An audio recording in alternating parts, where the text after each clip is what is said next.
All right, we are on to a brand new book. I'm so excited to be bringing this to you guys. We are starting the Memoirs of Sherlock Holmes. And if you've been listening to Another World audiobooks for a while, you've probably realized this is the fourth Sherlock book that we've done, which may show you just how much I like Sherlock Holmes. I hope you guys enjoy this book. It is kind of a collection of awesome Sherlock mysteries and stories, so just a ton of fun, and yeah, hope you guys enjoy it. So without further ado, I give you the first installment of The Memoirs of Sherlock Holmes.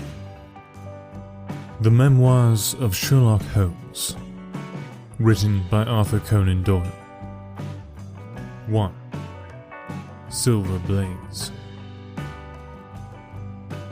"I'm afraid, Watson, that I shall have to go," said Holmes, as we sat down together to our breakfast one morning. "Go? Where to?" "To Dartmoor, to King's Pyland." I was not surprised. Indeed, my only wonder was that he had not already been mixed up in this extraordinary case, which was the one topic of conversation through the length and breadth of England. For a whole day, my companion had rambled about the room with his chin upon his chest and his brows knitted, charging and recharging his pipe with the strongest black tobacco, and absolutely deaf to any of my questions or remarks. Fresh editions of every paper had been sent up by our news agents, only to be glanced over and tossed down into a corner. Yet, silent as he was, I knew perfectly well what it was over which he was brooding. There was but one problem before the public which could challenge his powers of analysis, and that was the singular disappearance of the favourite of the Wessex Cup and the tragic murder of its trainer. When, therefore, he suddenly announced his intention of setting out for the scene of the drama, it was only what I had both expected and hoped for. "I should be most happy to go down with you, if I should not be in the way," said I. "My dear Watson, you would confer a great favour upon me by coming, and I think that your time will not be misspent, for there are points about the case which promise to make it an absolutely unique one. We have, I think, just time to catch our train at Paddington, and I will go further into the matter upon our journey. You would oblige me by bringing with you your very excellent field glass." And so it happened that an hour or so later I found myself in the corner of a first-class carriage, flying along en route to Exeter, while Sherlock Holmes, with his sharp, eager face framed in his ear-flap travelling cap, dipped rapidly into the bundle of fresh papers which he had procured at Paddington. We had left reading far behind us, before he thrust the last one of them under the seat and offered me his cigar case. "We are going well," said he, looking out the window and glancing at his watch. "Our rate at present is 53.5 miles an hour." "I've not observed the quarter-mile posts," said I. "Nor have I, but the telegraph posts upon this line are 60 yards apart, and the calculation is a simple one. I presume that you have looked into this matter of the murder of John Straker and the disappearance of the Silver Blaze?" "I have seen what the Telegraph and the Chronicle have to say." "It is one of those cases where the art of the reasoner should be used rather for the sifting of details than for the acquiring of fresh evidence. The tragedy has been so uncommon, so complete, and of such personal importance to so many people, that we are suffering from a plethora of surmise, conjecture, and hypothesis. The difficulty is to detach the framework of fact, of absolute, undeniable fact, from the embellishments of theorists and reporters. Then, having established ourselves upon this sound basis, it is our duty to see what inferences may be drawn, and what are the special points upon which the whole mystery turns. On Tuesday evening I received telegrams from both Colonel Ross, the owner of the horse, and from Inspector Gregory, who was looking after the case, inviting my cooperation." "Tuesday evening!" I exclaimed. "And this is Thursday morning. Why didn't you go down yesterday?" "Because I made a blunder, my dear Watson, which is, I'm afraid, a more common occurrence than anyone would think who only knew me through my memoirs. The fact is that I could not believe it possible that the most remarkable horse in England could long remain concealed, especially in so sparsely inhabited a place as the north of Dartmoor. From hour to hour yesterday, I expected to hear that he had been found, and that his abductor was the murderer of John Straker. When, however, another morning had come, and I found that beyond the arrest of a young Fitzroy Simpson, nothing had been done, I felt that it was time for me to take action. Yet in some ways I feel that yesterday has not been wasted. You have formed a theory, then? At least I have got a grip of the essential facts of the case. I shall enumerate them to you, for nothing clears up a case so much as stating it to another person, and I can hardly expect your cooperation if I do not show you the position from which we start. I lay back against the cushions, puffing at my cigar, while Holmes, leaning forward, with his long, thin forefinger checking off the points upon the palm of his left hand, gave me a sketch of the events which had led to our journey. "Silver Blaze," said he, "is from the isonomy stock, and holds as brilliant a record as his famous ancestor. He is now in his 5th year, and has brought in each turn of the prizes of the turf to Colonel Ross, his fortunate owner. Up to the time of the catastrophe, he was the first favourite for the Wessex Cup, the betting being 3-1 on him. He has always, however, been a prime favourite with the racing public, and has never yet disappointed them, so that even at those odds, enormous sums of money have been laid upon him. It was obvious, therefore, that there were many people who had the strongest interest in preventing Silver Blaze from being there at the fall of the flag next Tuesday. The fact was, of course, appreciated at King's Pyland, where the Colonel's training stable is situated. Every precaution was taken to guard the favourite. The trainer, John Straker, is a retired jockey who rode in Colonel Ross's colours before he became too heavy for the weighing chair. He has served the Colonel for 5 years as jockey and for 7 as trainer, and has always shown himself to be a zealous and honest servant. Under him were 3 lads, for the establishment was a small one, containing only 4 horses in all. One of these lads sat up each night in the stable, while the others slept in the loft. All 3 bore excellent characters. John Straker, who is a married man, lived in a small villa about 200 yards from the stables. He has no children, keeps 1 maidservant, and is comfortably off. The country round is very lonely, but about half a mile to the north there is a small cluster of villas, which have been built by a Tavistock contractor for the use of invalids and others who may wish to enjoy the pure Dartmoor air. Tavistock itself lies 2 miles to the west, while across the moor, almost about 2 miles distant, is the larger training establishment of Mapleton, which belongs to Lord Backwater, and is managed by Silas Brown. In every other direction, the moor is a complete wilderness, inhabited only by a few roaming gypsies. Such was the general situation last Monday night when the catastrophe occurred.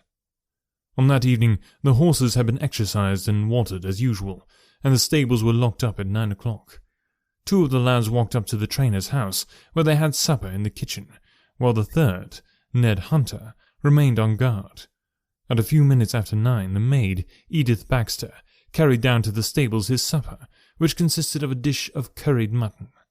She took no liquid, as there was a water tap in the stables, and it was the rule that the lad on duty should drink nothing else. The maid carried a lantern with her, as it was very dark and the path ran across the open moor. Edith Baxter was within 30 yards of the stables when a man appeared out of the darkness and called to her to stop. As he stepped into the circle of yellow light thrown by the lantern, she saw that he was a person of gentlemanly bearing, dressed in a grey suit of tweeds with a cloth cap. He wore gaiters and carried a heavy stick with a knob to it. She was most impressed, however, by the extreme pallor of his face and by the nervousness of his manner. His age, she thought, would be rather over 30 than under it. "Can you tell me where I am?" he asked. "I had almost made up my mind to sleep on the moor when I saw the light of your lantern." "You are close to King's Pyland training stables," said she.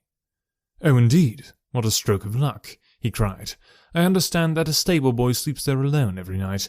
Perhaps that is his supper which you are carrying to him.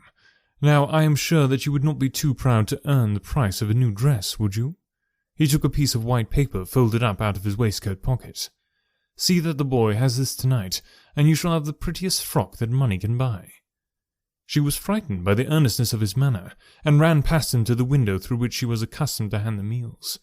It was already opened, and Hunter was seated at the small table inside. She had begun to tell him of what had happened when the stranger came up again. "Good evening," said he, looking through the window. "I wanted to have a word with you." The girl had sworn that as he spoke she noticed the corner of the little paper packet protruding from his closed hand. "What business have you here?" asked the lad. "It's business that may put something into your pocket," said the other. "You've 2 horses in for Wessex Cup, Silver Blaze and Bayard. Let me have the straight tip and you won't be a loser. Is it a fact that at the weights Bayard could give the other 100 yards and 5 furlongs, and that the stable have put their money on him?" "So you're one of those damned touts," cried the lad. "I'll show you how we serve them in King's Pyland." He sprang up and rushed across the stable to unloose the dog. The girl fled away to the house, but as she ran she looked back and saw that the stranger was leaning through the window. A minute later, however, when Hunter rushed out with the hound, he was gone, and though he ran all round the building, he failed to find any trace of him. "One moment," I asked. "Did the stable boy, when he ran out with the dog, leave the door unlocked behind him?" "Excellent, Watson, excellent," murmured my companion. The importance of the point struck me so forcibly that I sent a special wire to Dartmoor yesterday to clear the matter up. The boy locked the door before he left it. The window, I may add, was not large enough for a man to get through. Hunter waited until his fellow grooms had returned, when he sent a message to the trainer and told him what had occurred. Straker was excited at hearing the account, although he does not seem to have quite realized its true significance. It left him, however, vaguely uneasy, and Mrs. Straker, waking at 1 in the morning, found that he was dressing. In reply to her inquiries, he said that he could not sleep on account of his anxiety about the horses, and that he intended to walk down to the stables to see that all was well. She begged him to remain at home, as she could hear the rain pattering against the window, but in spite of her entreaties, he pulled on his large mackintosh and left the house. Mrs. Straker awoke at 7 in the morning to find that her husband had not yet returned. She dressed herself hastily, called the maid, and set off for the stables. The door was open. Inside, huddled together upon a chair, Hunter was sunk in a state of absolute stupor. The favourite stall was empty, and there was no signs of his trainer. The 2 lads who slept in the chaff-cutting loft above the harness room were quickly aroused. They had heard nothing during the night, for they are both sound sleepers. Hunter was obviously under the influence of some powerful drug, and as no sense could be got out of him, he was left to sleep it off while the 2 lads and the 2 women ran out in search of the absentees. They still had hopes that the trainer had for some reason taken out the horse for early exercise, but on ascending the knoll near the house, from which all the neighbouring moors were visible, they not only could see no signs of the missing favourite, but they perceived something which warned them that they were in the presence of a tragedy. About a quarter of a mile from the stables, John Straker's overcoat was flapping from a ferns bush. Immediately beyond there was a bowl-shaped depression in the moor, and at the bottom of this was found the dead body of the unfortunate trainer. His head had been shattered by a savage blow from some heavy weapon, and he was wounded on the thigh, where there was a long clean cut, inflicted evidently by some very sharp instrument. It was clear, however, that Straker had defended himself vigorously against his assailants, for in his right hand he held a small knife, which was clotted with blood up to the handle, while in his left he clasped a red and black silk cravat, which was recognized by the maid as having been worn on the preceding evening by the stranger who had visited the stables. Hunter, on recovering from his stupor, was also quite positive as to the ownership of the cravat. He was equally certain that the same stranger had, while standing at the window, drugged his curried mutton, and so deprived the stables of their watchman. As to the missing horse, there were abundant proofs in the mud which lay at the bottom of the fatal hollow that he had been there at the time of the struggle. But from that morning he has disappeared, and although a large reward has been offered, and all the gypsies of Dartmoor are on the alert, no news has come of him. Finally, an analysis has shown that the remains of his supper left by the stable lad contain an appreciable quantity of powdered opium, while the people at the house partook of the same dish on the same night without any ill effect. Those are the main facts of the case, stripped of all surmise and stated as boldly as possible. I shall now recapitulate what the police have done in the matter. Inspector Gregory, to whom the case has been committed, is an extremely competent officer. Were he but gifted with imagination, he might rise to great heights in his profession. On his arrival, he promptly found and arrested the man upon whom suspicion naturally rested.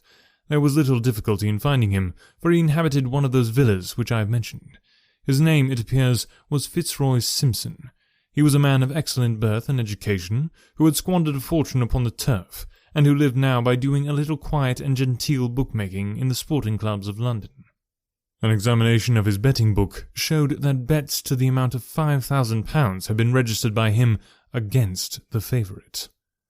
On being arrested, he volunteered the statement that he had come down to Dartmoor in the hope of getting some information about the King's Pyland horses, and also about Desborough, the second favourite, which was in charge of Silas Brown at the Mapleton stables. He did not attempt to deny that he had acted as described upon the evening before, but declared that he had no sinister designs, and had simply wished to obtain first-hand information. When confronted with his cravat, he turned very pale, and was utterly unable to account for its presence in the hand of the murdered man. His wet clothing showed that he had been out in the storm of the night before, and his stick, which was a Penang lawyer weighted with lead, was just such a weapon as might, by repeated blows, have inflicted the terrible injuries to which the trainer had succumbed. On the other hand, there was no wound upon his person, while the state of Straker's knife would show that one at least of his assailants must bear his marks upon them. There you have it, all in a nutshell, Watson, and if you can give me any light, I shall be infinitely obliged to you. I had listened with the greatest interest to the statement which Holmes, with characteristic clearness, had laid before me. Though most of the facts were familiar to me, I had not sufficiently appreciated their relative importance, nor their connection to each other. Is it not possible, I suggested, that the incised wound upon Straker may have been caused by his own knife in the convulsive struggles which follow any brain injury? It is more than possible, it is probable, said Holmes. In that case, one of the main points in favour of the accused disappears. And yet, said I, even now I fail to understand what the theory of the police can be. I am afraid that whatever theory we state has very grave objections to it, returned my companion. The police imagine, I take it, that this Fitzroy Simpson, having drugged the lad and having in some way obtained a duplicate key, opened the stable door and took out the horse, with the intention, apparently, of kidnapping him altogether. His bridle is missing, so that Simpson must have put this on. Then, having left the door open behind him, he was leading the horse away from the manor, when he was either met or overtaken by the trainer. A row naturally ensued. Simpson beat out the trainer's brains with his heavy stick, without receiving any injury from the small knife which Straker used in self-defence, and then the thief either led the horse on to some secret hiding-place, or else it may have bolted during the struggle, and be now wandering out on the moors. That is the case as it appears to the police, and improbable as it is, all other explanations are more improbable still. However, I shall very quickly test the matter when I am at once upon the spot, and until then I cannot really see how we can get much further than our present position. It was evening before we reached the little town of Tavistock, which lies like the boss of a shield in the middle of the huge circle of Dartmoor. Two gentlemen were awaiting us in the station, the one a tall, fair man with lion-like hair and beard and curiously penetrating light blue eyes. The other a small, alert person, very neat and dapper, in a frock coat and gaiters, with trim little side whiskers and an eyeglass. The latter was Colonel Ross, the well-known sportsman, the other Inspector Gregory, a man who was rapidly making his name in the English detective service. "I am delighted that you have come down, Mr. Holmes," said the Colonel. "The inspector here has done all that could possibly be suggested, but I wish to leave no stone unturned in trying to avenge poor Straker and in recovering my horse." "Have there been any fresh developments?" asked Holmes. "I am sorry to say that we have made very little progress," said the inspector. "We have an open carriage outside, and as you would no doubt like to see the place before the night fails, we might talk it over as we drive." A minute later we were all seated in a comfortable landau, and were rattling through the quaint old Devonshire city. Inspector Gregory was full of his case, and poured out a stream of remarks, while Holmes threw in an occasional question or interjection. Colonel Ross leaned back with his arms folded and his hat tilted over his eyes, while I listened with interest to the dialogue of the two detectives. Gregory was formulating his theory, which was almost exactly what Holmes had foretold in the train. "The net is drawing pretty close round Fitzroy Simpson," he remarked. "And I believe myself that he is our man. At the same time, I recognize that the evidence is purely circumstantial, and that some new development may upset it." "How about Straker's knife?" "We have quite come to the conclusion that he wounded himself in his fall." "My friend, Dr. Watson, made that suggestion to me as we came down. If so, it would tell against this man Simpson." "Undoubtedly. He has neither a knife nor any sign of a wound. The evidence against him is certainly very strong. He had a great interest in the disappearance of the favourite. He lies under suspicion of having poisoned the stable boy. He was undoubtedly out in the storm. He was armed with a heavy stick, and his cravat was found in the dead man's hand. I really think we have enough to go before a jury." Holmes shook his head. "A clever counsel would tear it all to rags," said he. "Why should he take the horse out of the stable? If he wished to injure it, why would he not do it there? Has a duplicate key been found in his possession? What chemist sold him the powdered opium? Above all, where could he, a stranger to the district, hide a horse, and such a horse as this? What is his own explanation as to the paper which he wished the maid to give to the stable boy?" "He says that it was a £10 note. One was found in his purse. But your other difficulties are not so formidable as they seem. He is not a stranger to the district. He has twice lodged at Tavistock in the summer.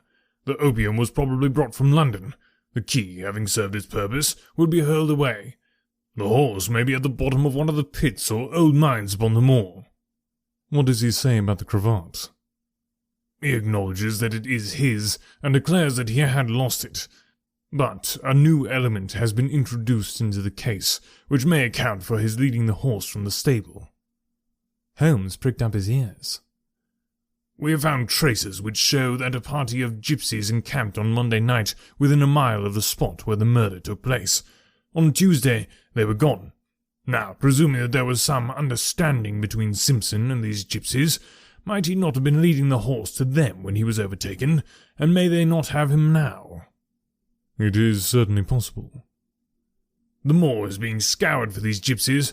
I have also examined every stable and outhouse in Tavistock, and for a radius of 10 miles. "There is another training stable quite close, I understand?" "Yes, and that is a factor which we must certainly not neglect. As Desborough, their horse, was second in the betting, they had an interest in the disappearance of the favourite. Silas Brown, the trainer, is known to have had large bets upon the event, and he was no friend to Paul Straker. We have, however, examined the stables, and there is nothing to connect him with the affair." "And nothing to connect this man Simpson with the interests of the Mapleton stables?" "Nothing at all." Holmes leaned back in the carriage, and the conversation ceased. A few minutes later, our driver pulled up at a neat little red brick villa with overhanging eaves which stood by the road. Some distance off, across a paddock, lay a long grey-tiled outbuilding. In every other direction, the low curves of the moor, bronze-coloured from the fading ferns, stretched away to the skyline, broken only by the steeples of Tavistock and by a cluster of houses away to the westward which marked the Mapleton stables. We all sprang out with the exception of Holmes, who continued to lean back with his eyes fixed upon the sky in front of him, entirely absorbed in his own thoughts. It was only when I touched his arm that he roused himself with a violent start and stepped out of the carriage. "Excuse me," said he, turning to Colonel Ross, who had looked at him with some surprise. "I was daydreaming." There was a gleam in his eyes and a suppressed excitement in his manner, which convinced me, used as I was to his ways, that his hand was upon a clue, though I could not imagine where he had found it. "Perhaps you would prefer at once to go on to the scene of the crime, Mr. Holmes," said Gregory. "I think that I should prefer to stay here a little and go into one or two questions of detail. Straker was brought back here, I presume?" "He lies upstairs. The inquest is tomorrow." "He has been in your service some years, Colonel Ross?" "I have always found him an excellent servant." "I presume that you made an inventory of what he had in his pockets at the time of his death, Inspector?" "I have the things themselves in the sitting room, if you would care to see them." "I should be very glad."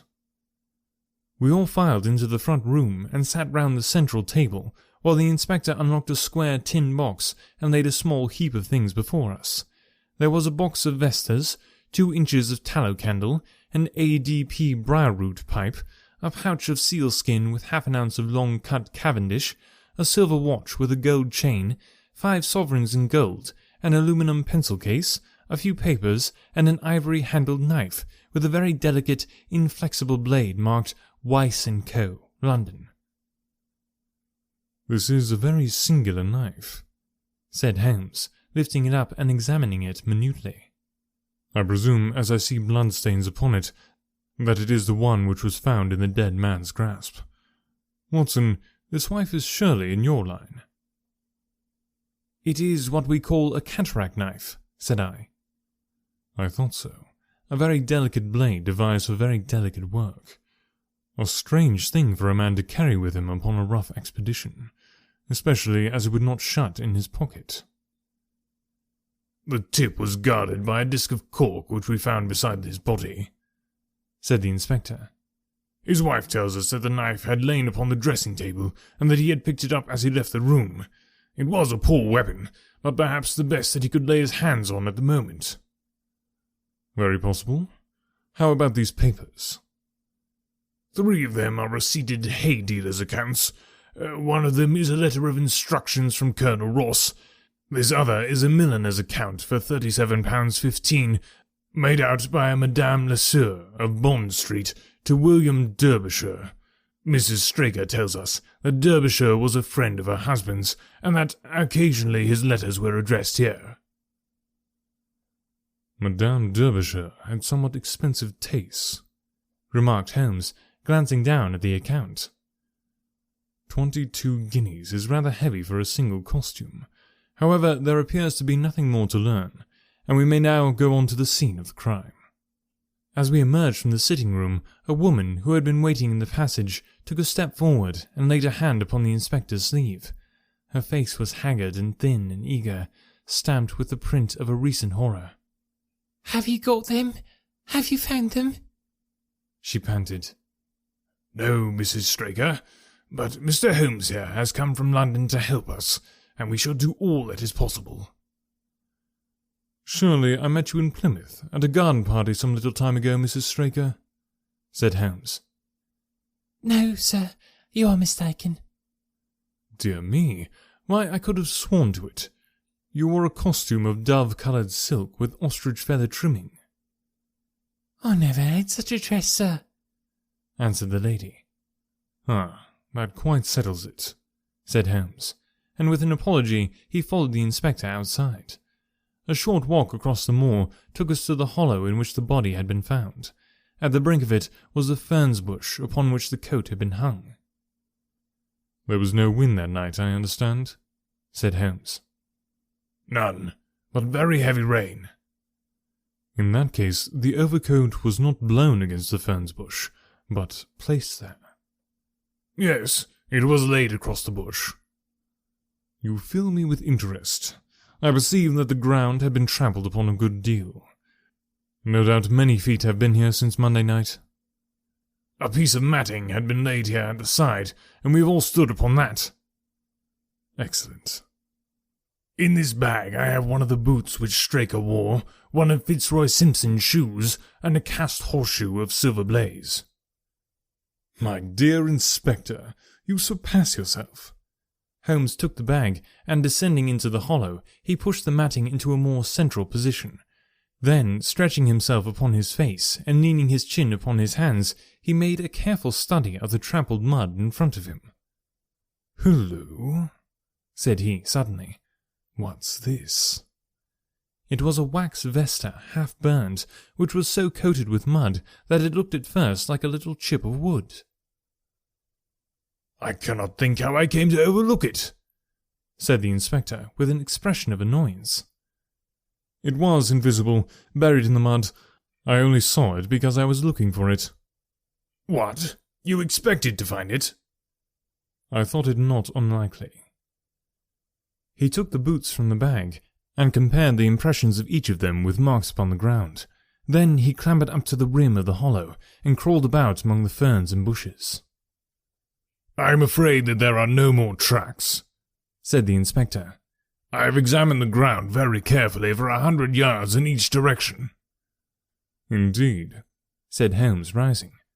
I should not have the impertinence to do it again after what you say, but I should like to take a little walk over the moor before it grows dark, that I may know my ground tomorrow, and I think that I shall put this horseshoe into my pocket for luck. Colonel Ross, who had shown some signs of impatience at my companion's quiet and systematic method of work, glanced at his watch. "I wish that you would come back with me, Inspector," said he. "There are several points on which I should like your advice, and especially as to whether we do not owe it to the public to remove our horse's name from the entries for the cup." "Certainly not," cried Holmes with decision. "I should let the name stand." The colonel bowed. "I am very glad to have had your opinion, sir," said he. "You will find us at Paul Straker's house when you have finished your walk, and we can drive together into Tavistock." He turned back with the inspector, while Holmes and I walked slowly across the moor. The sun was beginning to sink behind the stables of Mapleton, and the long sloping plain in front of us was tinged with gold, deepening into rich, ruddy browns where the faded ferns and brambles caught the evening light. But the glories of the landscape were all wasted upon my companion, who was sunk in the deepest thought. All right, thank you guys so much for listening today. That is just the first half of the first story. I wanted to put the whole thing in there, but I just didn't. Like I said before, this is a labor of love, so I'm having to do all of this in my spare time and all that sort of thing. Just running out of time to be able to do the entire full first chapter, which is what I wanted to do. But if you would like to hear a full chapter every week, you could probably help make that happen if you went to anchor.fm/anotherworld audiobooks and click on support this podcast, or you could click down below in the show notes and buy any of those books that are for sale. They're full audiobooks without any commercials or interruptions or anything like that, or intros and outros or serialization. It's all just the full audiobook right there. Yeah, any proceeds from that goes straight to helping me create more content for you guys so that you can enjoy more awesome audiobooks every week. So if you want to do that, that would help me a ton in bringing you longer episodes every week, which is what I want to do. We'll hopefully get there eventually. So, and if you can't do that stuff though, no worries. Just appreciate you guys listening and just spreading the word, just telling other people about the podcast. If you find it enjoyable and you like listening to it, chances are you know somebody who would also enjoy it, and that's the best way to help the podcast grow and spread. Or you can leave a review, and the link for that is down below. So thank you guys so much for listening, really appreciate it, and I hope you're as excited as I am to dive into this Sherlock book. Here we go. Talk to you next time.